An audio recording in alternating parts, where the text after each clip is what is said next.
ইরানের সঙ্গে যুদ্ধ এখনও পুরোপুরি থামেনি। এর মধ্যেই আলোচনায় নতুন নাম তুরস্ক। বলা হচ্ছে ইরানের পর এবার তুরস্কের সাথেও সংঘাতে জড়াতে পারে ইসরায়েল। কিন্তু প্রশ্ন হলো, তুরস্কের সাথে লড়াই করার সাহস আদৌ ইসরায়েলের আছে তো? কারণ তুরস্ক তো আর ইরান নয়।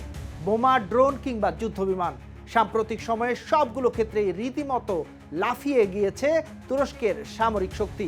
এমনকি খোদ যুক্তরাষ্ট্র থেকেও অত্যাধুনিক F-35 যুদ্ধবিমান কেনার পথে অনেকটাই এগিয়ে গেছে আঙ্কারা। তাহলে কি সত্যি যুদ্ধ বাঁধলে সহজে পার পাবে না ইসরায়েল? সবকিছু জানবো আজকের এক্সপ্লেনারে। সঙ্গে আছি আমি, জাকারিয়া ইবনে ইউসুফ।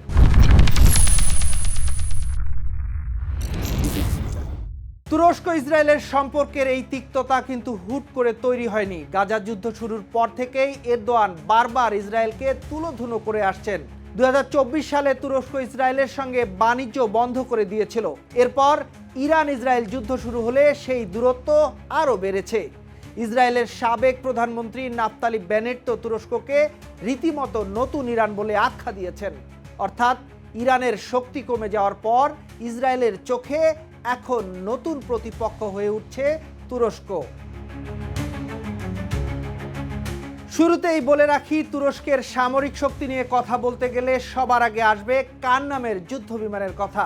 এটা তুরস্কের নিজস্ব প্রযুক্তিতে তৈরি পঞ্চম প্রজন্মের স্টেলথ ফাইটার জেট, যেটা বানিয়ে তুরস্ক এখন বিশ্বের হাতে গোনা কয়েকটি দেশের কাতারে নাম লিখিয়েছে, যারা নিজেরাই পঞ্চম প্রজন্মের যুদ্ধবিমান বানাতে পারে। এই মে মাসেই তুরস্কের প্রতিরক্ষা দপ্তর প্রথম ব্যাচে 20টি কান জেট সরবরাহের চুক্তি সই করেছে টার্কিশ অ্যারোস্পেস ইন্ডাস্ট্রিজের সঙ্গে। শুধু কান না, সঙ্গে আছে ড্রোন বহরও, যেটাকে তুরস্কের আসল তুরুপের তাস বলা যায়। আকিনোজি নামের 110টির বেশি দূরপাল্লার কমব্যাট ড্রোন এরই মধ্যে তুরস্কের সেনাবাহিনীতে যুক্ত হয়েছে। বছর শেষে সেই সংখ্যা 120 ছাড়িয়ে যাবে। এই ড্রোন 1 টনের বেশি অস্ত্র বহন করতে পারে, উড়তে পারে 40,000 ফুট উচ্চতায়, অর্থাৎ স্বল্প মাঝারি পাল্লার আকাশ প্রতিরক্ষা ব্যবস্থার নাগালের বাইরে দিয়ে। এই আকিনোজি থেকেই ছোড়া হয়েছে তুরস্কের নিজস্ব প্রযুক্তির প্রথম অ্যারো ব্যালিস্টিক মিসাইল, যেটা 155 কিলোমিটার দূরের লক্ষ্যবস্তুতেও আঘাত এনেছে সফলভাবে।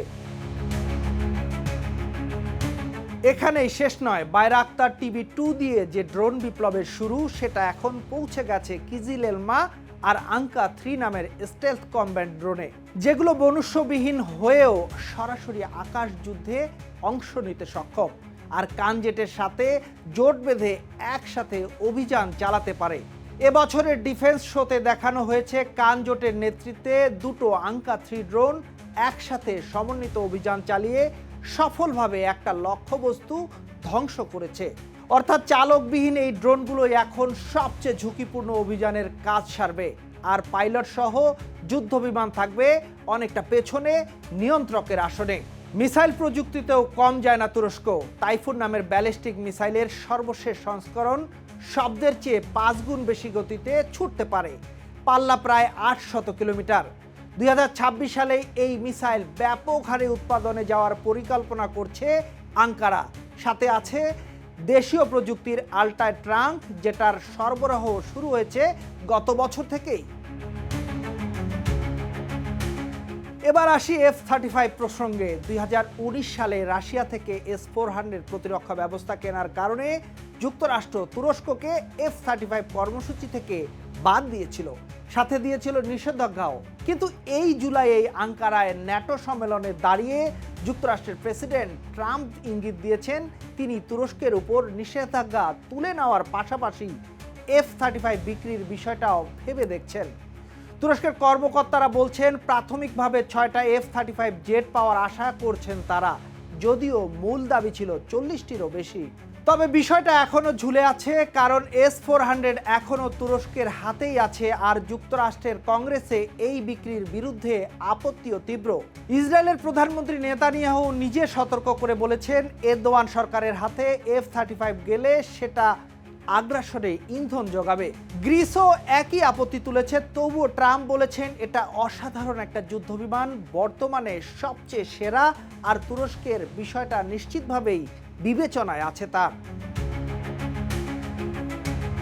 তাহলে কি সত্যি ইসরায়েল তুরস্ক সরাসরি যুদ্ধে জড়িয়ে পড়বে? বিশ্লেষকদের বেশিরভাগই বলছেন এখনই সেই সম্ভাবনা কম, কারণ যুক্তরাষ্ট্রের চাপই এখনো দুপক্ষের মধ্যে সবচেয়ে বড় লাগাম। তুর্কি বিশ্লেষক তুরান কাওয়ালুর ভাষায় দুই পক্ষের মধ্যে যে কোনো সামরিক সংঘাত হবে উভয়ের জন্য বিপর্যয়কর। আর ইসরায়েলের এই ধারণা করা ভুল যে তুরস্ককে চাপ দিয়ে বা ঘিরে রেখে সামলানো যাবে। তার মতে তুরস্কের ইসরায়েলকে আঘাত করার সক্ষমতা এখন ইরানের চেয়েও বৈচিত্র্যময়। তবে সরাসরি যুদ্ধ না বাঁধলেও উত্তেজনা কমছে না, বরং প্রতিনিয়তই বাড়ছে।